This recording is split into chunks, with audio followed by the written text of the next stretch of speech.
Here we go. I am so excited for this stream in particular, trying to get the glare out of my face.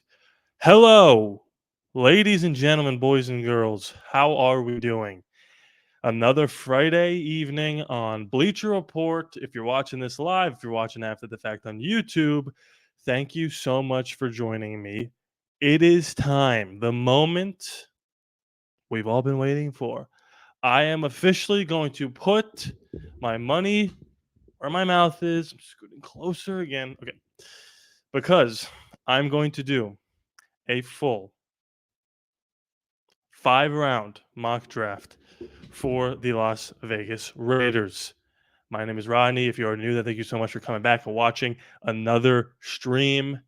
I'm excited. I did a lot of research. I looked at a lot of mock drafts from other people that I trust. I looked at all the player rankings, all the different prospects that we need, all the different prospects that visited the Las Vegas Raiders. Did I forget my water? It is what it is. What are you going to do? We will power through and push through. All that to say, let's get the comments going fast and furious. Whether you're watching live, let's see what we're thinking in the chat. Whether you're watching after the fact on YouTube, let me hear your thoughts. You're going to be able to grade all my picks if you're watching live, voting in different polls.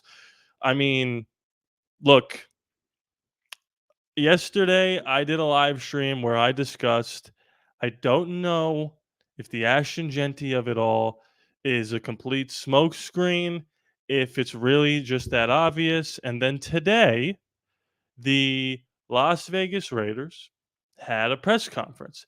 And that press conference was with Pete Carroll and John Spytek. And I'm sure you've seen the clip circulating around, but if you haven't, I will do a quick, brief summary of said interaction between Pete and John. There was a reporter that asked him, John Spytek, that is, there's been a lot of mock drafts that have you taking Ashton Genty. I know picking a running back high is a point of contention with a lot of people, yada, yada, yada. And while this question was being asked, Pete Carroll leaned over to John Spytek and said, "Hey, be careful here." And John Spytek laughed a little bit. And then John Spytek said himself, "I need to be careful here a little bit. Not going to, give anything away or tip our hand. I hope you don't see our tell. But the running back position is a position that, we need and that we value a lot. And look what Saquon Barkley did with the Eagles. They had a great team, but he was a generational player. There's that word again. And, you know, Ashton Genty is a great player. I don't know why it's so bad to devalue running backs and say we can't pick one until the 4th round, yada, yada, yada. So Genty was brought up in the press conference. Pete Carroll told Spytek to be careful. Now, some people can look at that as it's a smokescreen, like I may have said yesterday, or some people can look at that as, oh, it's a lock. We're taking Ashton Genty. So with all that being said, we begin my official on the books, not taking anything back, predictions, mock draft, rounds 1 through rounds 5. Like I said, I did my research on all the prospects that visited the Las Vegas Raiders up until this point, areas of need, best player available. Now, obviously, if some of these players aren't available when we're going to make these picks, then my predictions are going to be wrong. But my prediction is at least that these positions will be the positions that we end up taking. I don't know if it's going to be this correct order, but let me just make sure I have the poll right here. Okay. With the first pick, let me try that again. With the 6th pick in the first round of the 2025 NFL Draft, I have the Las Vegas Raiders selecting, drumroll please, Ashton Genty. I know I talked a lot yesterday about the chances of not signing Colton Miller, trading him, going with Will Campbell. Is Mason Graham there? Is he not there? Are we overthinking it? And here's what I'll say. Sometimes the best move, sometimes the smartest move is the most obvious move. And we have to talk through all the options because that makes you sometimes circle the wagons and come back home. Go from Brock Bowers last year, you found your quarterback in Geno for the foreseeable future, to Ashton Genty. You've got your star playmaker on the outside. in Brock. You've got your star playmaker under center in Gino. You've got your star playmaker in the backfield in Ashton Genty. So there is my first pick. Vote in the poll how you grade it. What are your thoughts? Who are we taking? Let's talk about Genty a little bit. I know we've talked about him to death. Let's just break it down real quick. 374 rushing attempts in 2024, 2025, 2,601 yards. He averaged what is that? 7 yards per carry. That's insane. 29 touchdowns. He had 23 receptions, but the year before that, he had 43 receptions. This is the running back rankings. If we don't go Genty in round one, Hampton will be gone. Maybe we get Caleb Johnson, a Henderson, or Judkins in the second round. But I'm saying I'm putting my flag in the Ashton Genty camp. We will be taking him. Player comparisons. This is all via NFL Draft Buzz. I love these guys. Kenneth Walker, ETN, Marshawn Lloyd. If we go down here to the scouting summary of Ashton Genty, here's what it says. Genty's film study reveals a generational talent with a skill set that transcends traditional running back archetypes. His rare fusion of elite vision, otherworldly contact balance, and explosive playmaking ability positions him as the most complete backfield prospect in recent memory. That's what they were saying. Those are basically the exact words of Brock Bowers. In zone schemes, Genty's anticipation and acceleration will leave linebackers grasping for air, while his decisive cuts and power and gap schemes project to shred even the most disciplined NFL fronts. Beyond his rushing prowess, Genty's receiving acumen elevates him to a true offensive weapon. His natural hands and route running potential suggest a player who can legitimately line up at wide receiver in circuit packages. Oh, I'm salivating at the idea of Chip Kelly calling plays for Ashton Genty. Get ready for it because I think it's coming. Coupled with his advanced passing protection skills, Genty profiles as the quintessential modern three-down back capable of staying on the field in any situation and keeping the defense guessing. Genty stands out as a transformative talent, the kind that comes once. I'm getting excited. The kind that comes along once in a decade. His potential to immediately step in as a focal point of the offense cannot be overstated. Teams picking in the top 5 will be hard-pressed to pass on a player of Genty's caliber, regardless of positional value arguments. He has the tools to not only contend for Offensive Rookie of the Year, but to quickly establish himself among the NFL's elite playmakers. Ashton Genty is the first player off the board in my mock draft. How do we feel about it? People are voting in the polls, and we're saying it's an A plus pick. I don't disagree because it's the pick that I made. Now, would I be surprised if they went another direction? Yes, I would be. Would I be shocked? No. It depends on if Mason Graham is there. I see some people now mocking Genty to the Patriots, which means that we're going to have to go Mason Graham or a tackle. And that's all well and good. But for right now, I'm calling my shot. Ashton Genty will be the first pick selected by the Las Vegas Raiders in 2025, which means now our projected offense skill position wise is Brock Bowers, Michael Mayer as your tight ends. Your wide receivers as of right now are Jacoby Myers and Trey Tucker. I expect them to add another wide receiver through free agency or through the draft. Your running back situation right now is Ashton Genty and Raheem Mostert, with probably Sincere McCormick being your third running back. The offensive line, we'll talk about that in a little bit here, and Geno Smith is your quarterback. That significantly improves an offense last year. That was pretty pathetic. Chip Kelly calling the plays. Here's my favorite saying: we're going to be rocking and rolling. If we do get Genty, how many more games do you think that wins us? Well, on its surface, I don't think it wins us like 5 more games. But what I'll say is this: you got to look at what we did last year with a harder schedule than what we will be perceived to have this year. We won 4 games with Aiden O'Connell starting like 5 of them, okay, or 6. If Aiden starts the whole season, we probably win like 6 games. And that's with a bad offense and no running game. Now you add Genty, and if he's just like a 1,000-yard rusher, nothing crazy, right? Especially now with that 17th game, 1,000 yards isn't the craziest thing of all time. If you have a threat, Geno Smith is one of the best play action quarterbacks in the game. but you can't run play action unless you have a running game.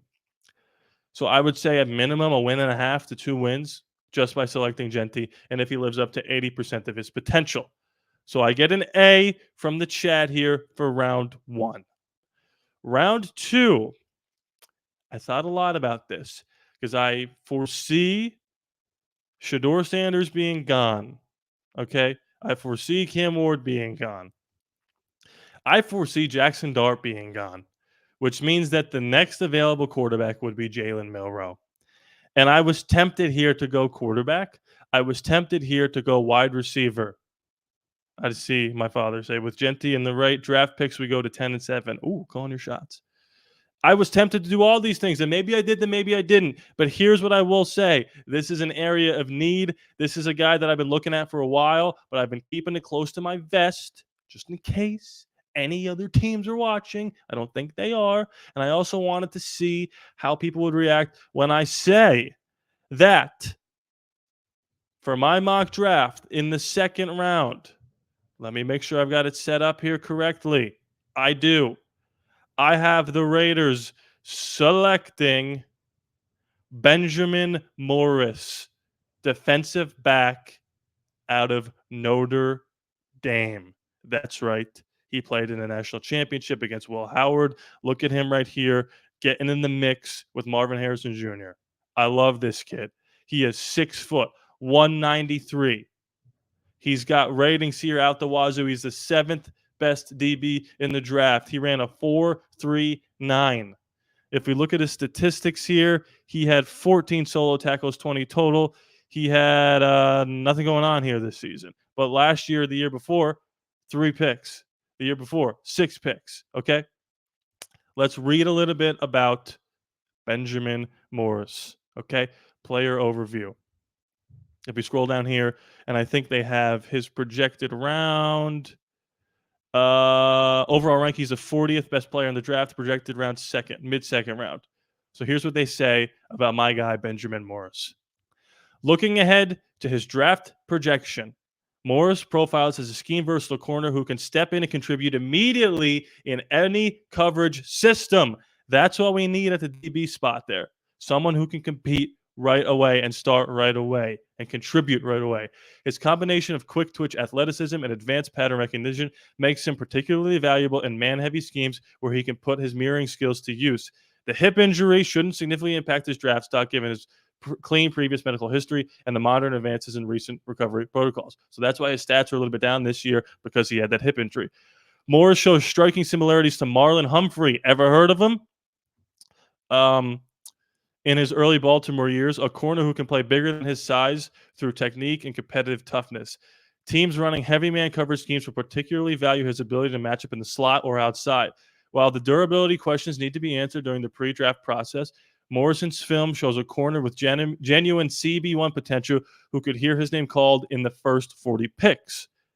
In an NFL that's increasingly demanding with corners who can play multiple techniques and match up across the formation, Morrison projects as an immediate contributor with Pro Bowl upside. And this is a second-round draft pick, Trayvon Merrick level right here. His combination of ball skills, route recognition, and short area quickness should translate well to the next level, particularly for teams employing multiple coverage schemes that will allow him to showcase his versatility. I would love to see somebody like a Benjamin Morris get a chance to blossom in the Patrick Graham system. You have to assume, right, that Travis Hunter, Jahdae Barron, and Will Johnson will all be gone, right? So that leaves the next 3, according to this ranking, is Chevin Revel III, Benjamin Morris, and Trey Amos. Okay. I like Benjamin Morris because of his versatility. He's tall and he's fast. Let's see any player news here to see if people are scouting him. Let's see. The Bills, that's a great defense, right? I think there was another team here. I'm pretty sure that the Ravens were even looking at him. Am I making that up? Arizona Cardinals, Baltimore Ravens, day 2 prospect. Okay. This was a guy that the Raiders brought in for a visit. So, again, I'm doing my best here to show you the guys that we have shown an interest in. And I think that answers your question, Hot Mike user. Hold on one second. I forgot to put the poll out here so you can grade my round 2 pick. Am I assuming that Revel already goes, or do you like Morris more? I think we're splitting hairs, to be completely honest with you, with Revel and Morris, but I know for a fact that the Raiders brought in Morris for a visit. I don't know that for sure with Revel. So that's what flipped the scales here. It's the area of need that I think we need to address with the likelihood that we are going to take said player. I think I could scooch forward now because the glare will be officially out of my face. And now it's gone. So that's why I'm going with Morris. And I think that, like, that website summary just said, plug and play instantaneously, 6 feet tall, ran a 4.39. We need to go corner with one of these first three picks. And I think you're going to have a run on corners in the second round in particular after three go in the top 15, maybe one or two more go late. And then you're going to be like, we're going to be running on the corners here. So we got to make a play for one of them. And I think this is the way to go. Benjamin Morris is my second overall selection. And I got a B for that pick. So I got an A for Genty and I got a B for Morris. I'm going to close this poll here. So let me set up my third pick here. This is someone that I mentioned when I was talking about player visits. This could be considered a reach, although the website here hasn't projected going in the third round. This is someone that we brought in for a visit. I don't know if this is going to be the most impactful selection by us, but again, it is going to be an area of need, whether or not this guy plays a certain position or is moved to another position. So, with my third round selection for the Las Vegas Raiders, I'm going the kid out of William and Mary, Charles Grant. Apparently, he's like an all state wrestler. This kid is 6'5, 311. Now, I mentioned Grant a couple weeks ago because he's one of the linemen that we brought in for a visit. And John Spytek said earlier in one of the press conferences that him and Jason Licht would go try to find tackles that played at smaller schools because more often than not, they are the best athlete on that field. And they put these guys at left tackle or right tackle because they're great athletes, but they're not always the best left tackle for the job. They're just the best athlete out there. And Charles Grant could be one of these plug and play guards right away. And then maybe when Colton Miller is gone in a couple years, if they extend him or if they trade him, then you could have Charles Grant be that new heir apparent left tackle that can learn under Colton Miller while playing left guard just to the left of him. And that's why I have Genty running back at number 1 in our first round. That's a position of need, obviously, generational type player. I'm going Benjamin Morris corner in round 2, and I'm going Charles Grant in round 3. So let's read a little bit about Charles Grant. He is the 87th overall ranked prospect on this big board right here. His draft projection, the 3rd round. Let's see what they're saying about the kid out of William and Mary. The development arc for Charles Grant projects as one of the most fascinating tackle storylines in the class. His wrestling-infused playing style, exceptional athletic traits, and technical foundation provide NFL teams with a moldable piece of clay with legitimate starting tackle upside. And this is a 3rd-round pick. What he lacks in raw mass, he compensates for with functional movement and competitive edge that can't be taught.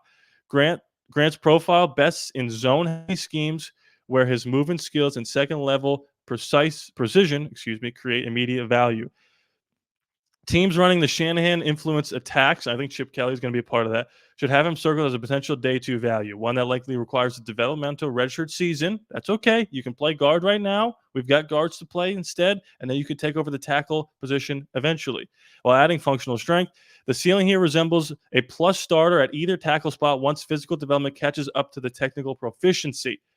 While the small school stigma and physical limitations will generate legitimate discussions in draft rooms, the film shows a natural mover with exceptional competitive toughness who simply needs time and weight room development.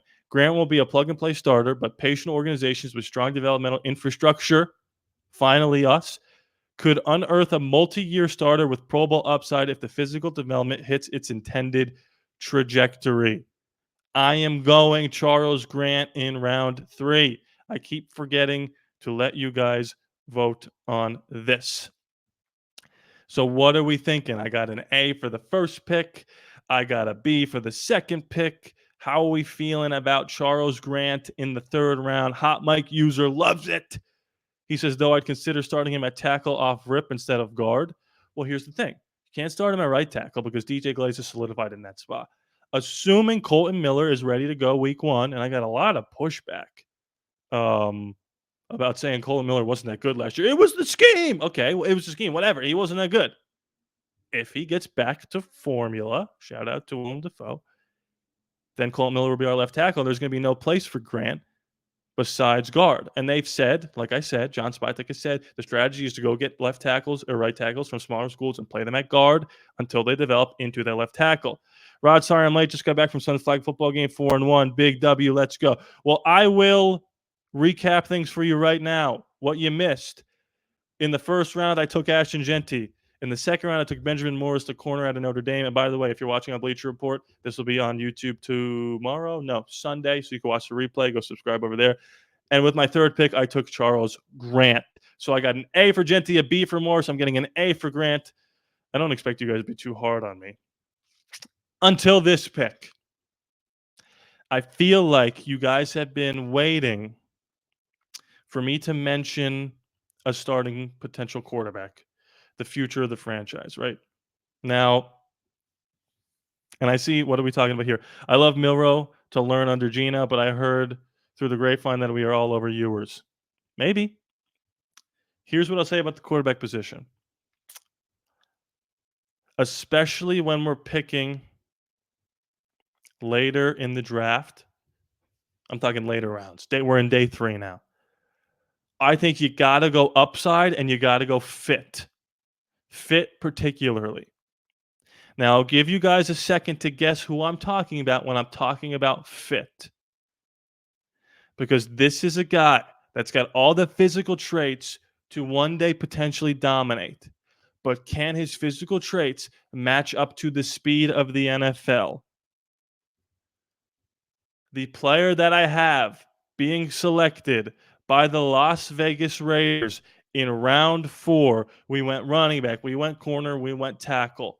It's time to maybe locate our quarterback of the future, and his name is Will Howard. That's right, you guessed it. The Gruden QB camp made me a believer. This kid is the diamond in the rough. And with Chip Kelly as our OC, we have the distinct advantage of knowing exactly what we need to do to usher this guy to take the reins from Geno Smith in 2 years. Because you are going to sit Will Howard for 2 years minimum. But by then, Brock Bowers will be entering his prime. Ashton Genty will be in his 3rd year in the league. We will have located another wide receiver. Jacoby Myers will still be here. Our defense will have gotten even better. And now, Will Howard, you take the reins. And this is the quarterback that I think needs to learn under Geno Smith. 6'4", 236, ran a 4.85. If we're talking about stats, and by the way, I considered taking him in the 3rd round. That's how much I loved him in that Gruden QB camp. He is a smart kid. He's got a great personality. Will Howard is the guy for me in the 4th round. 4,000 yards, 73% completion percentage, 35 touchdowns, 10 picks. A rating of 175. I don't know what that means. I don't know what that means. Now, all these guys maybe are interchangeable. If I was off the top of my head going right now, I would say Cam Ward, Shedeur Sanders, Milroe, and then Will Howard. Maybe I flip them. I don't know. But let's read the overview for William Howard here. Is William Howard his real name? Don't know. And by the way, he's projected to go. Where is it? Hold on. 101. 4th round. And we have Rodman for a visit. Let me close this ad here. Let me close this ad here. Howard's arm talent pops off the screen when he's in rhythm, and you love seeing a quarterback who looks natural under center in today's shotgun-heavy college game. Sure, the Ohio State system gave him plenty of layups, and we have that system now. But watch a national championship performance again. The way he manipulated safeties and dropped dimes under pressure showed a quarterback who's more than just a product of his surroundings. That disastrous combine showing with late throws and overthrows will ding his stock some. Good job. But there's still meat left on the bone with his development, and that's what makes him such an intriguing day 2 prospect. Give me a quarterback room with established vet and a patient offensive staff. and I'll show you Howard's ideal landing spot. The footwork needs cleaned up, no doubt, and he's got to get faster working through his reads, but the raw clay is there to mold. When this kid's mechanics are right, he can make every throw in the book with some serious juice. The combine exposed some technical issues that need address, but the championship pedigree and pro style background still gives you the foundation that can work with you. Can I just read this again? Give me a quarterback room with an established vet, Geno Smith, and a patient offense, Chip Kelly, and I'll show you Howard's ideal landing spot. The smartest move is the most obvious sometimes. Look, we're talking about a guy who got better every time he stepped on the field in Columbus. The age factor means you need to see results within 3 years, but Howard's tape showed a quarterback who can make serious strides when the light bulb clicks. Teams won't completely dismiss him based off one shaking throwing session in Indianapolis, putting him in a timing based system where he can use that play action prowess, and you might just have yourself a starter. Grade my round 4 pick. I love this guy. Go watch the Gruden quarterback class, I believe it's actually called, not camp, because it's on Barstool now. Again, to me, sometimes you just feel it. I felt it with Josh Allen. I felt it with Michael Penix. I don't know if Penix is going to be that guy, but he looked pretty good. And I've got this weird feeling, man, that Will Howard, we're going to look back and go, how did this guy go in the 4th round? He can fly down the field when he gets his feet ahead of him. He can make every throw. He had a bad combine throwing to people in tights that he's never thrown to in his life. And if he ends up not being the guy, who cares? It was a 4th round pick. And Aiden is still there to be your backup. But learning under Geno Smith in the same system that he was in college, I think you have to take a flyer on him, especially if he's there in the 4th round. Now, Hot Mike usually says he won't be there in the 4th round. Maybe you got to trade up for him. Maybe you got to take him in the 3rd round and then go tackle in the 4th round. This is my ideal mock draft here. If he's not there in the 4th, and I considered maybe taking him in the 3rd, I considered taking him in the 2nd round, to be completely honest with you. Will Howard, my 4th round selection. I think the fact that we already have Chip's knowledge on Howard, but still brought him in is telling. We could have just saved the time and gone off Chip's word. That's an interesting take.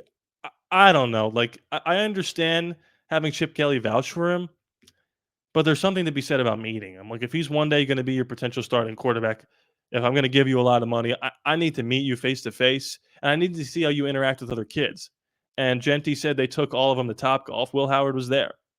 So, by the way, that was right down the road for me. I should have went. Should have snuck into that Topgolf. Whatever it is, what it is. We can just make Chip the coach by the time Howard is ready to take over and Pete hangs it up. Now we're cooking with gasoline, people in the chat. So to recap, I went Genty, Benjamin Morris, Charles Grant, Will Howard. My last one here is a flyer. I don't know if he's going to be here in the 5th round, but it's somebody to definitely consider, who I watched play absolutely insane in the college football playoff. And his name is my 5th round pick, Tez Johnson, wide receiver, Oregon. Okay, 5'10", 154. Got to bulk up a little bit. Went to Oregon, obviously. 4.51 40. Projected round to go in is the 4th, so this might be a stretch here because I have him going in the 5th round. He's a 15th ranked receiver. I think he's an interesting prospect, and I want to read you the scouting report here. Okay, let me just make sure we're here, and let me put this poll up here while I read this, because we need to go get a wideout at some point, and I think we're going to draft one, and this is my guy. In timing-based passing attacks, Johnson's expertise in quick game concepts and option routes makes him a natural fit from the slot, which is what we need. If Trey Tucker doesn't end up being the guy, we need somebody in between Brock Bowers and Jacoby Myers and whoever that other wide receiver 2 is on the outside, or wide receiver 1. His blend of short area quickness and spatial awareness against zone coverage shows up consistently on film, particularly in his ability to uncover early in his routes. The tape reveals a receiver who wins through precise footwork and manipulation of defense leverage rather than pure athleticism, and I like that. He's a little Jacoby Myers-ish. In the NFL, Johnson will need specific play calling that maximizes his strengths while protecting him from physical corners. Pre-snap motion and bunch formations can help create free releases. I believe Chip Kelly is going to implement all that stuff. While his natural feel for finding soft spots in zone coverage makes him valuable on crucial downs. His punt return expertise provides a day one special teams value as he develops his receiving role. And we're still looking for that guy to return kicks and punts. And I think Tez Johnson could be that guy, especially in your fifth round. Finding somebody like that could be valuable. His size limitation will likely restrict him to slot duties and specific play packages, but his production against top competition suggests he can carve out a role as a dependable third down target and return specialist. Teams running spread concepts, which I think we will be doing, that create space underneath should value his ability to separate quickly and turn short completions into chunk plays. Success at the next level will depend heavily on scheme fit and his ability to maintain durability against NFL physicality. I think there's nothing wrong with that. Is there any? Nothing really. So look, those are my top five guys. We got Genty, we got Benjamin Morris, we got Charles Grant, we got Will Howard. Whoopsie daisy. Go back up to see Will's beautiful face, and Tez Johnson. Oh, I got my first C. Ouch. It's okay. You're just being honest. I totally understand that. These are my guys. What are your thoughts on all of this? This was an absolute blast. This flew by. I could have done another 6 rounds. If Howard's gone by round 4, who do you like at the QB position? I'm partial to Kyle McCord. If Howard's gone by round 4 and you're assuming that Sanders is gone, Dart is gone, Milrose gone, Ewers is gone, is Tyler Shug still there? I don't think he's still there. If he's still there, I would take a flyer on him. I don't love Kyle McCord. I don't love Dylan Gabriel. I don't love anybody after Will Howard, to be honest with you. I wouldn't even take one. I would wait till next year. But here's what I'll say. This is an absolute blast. That's my full official 5-round mock draft of the Las Vegas Raiders. I will not be doing any live streams Thursday or Friday next week. I'm assuming that's going to be somebody else because I'll be at a wedding. I'll do my best to try to make some videos during that time on my YouTube channel. So hop on over there if you want to see that. So the next time I will see you will be the Thursday, the week after the draft, which I'm sure we will have a lot to discuss. I hand it off to Momo and Monday, Tuesday, and Wednesday. Thank you so much for watching. If you're watching live on Bleach Report, thank you for voting in the polls and commenting away. If you're watching after the fact on YouTube, hit that like button, comment away, and please be sure to subscribe. It's free after all, no charges to you. I love you guys. I'll see you next time.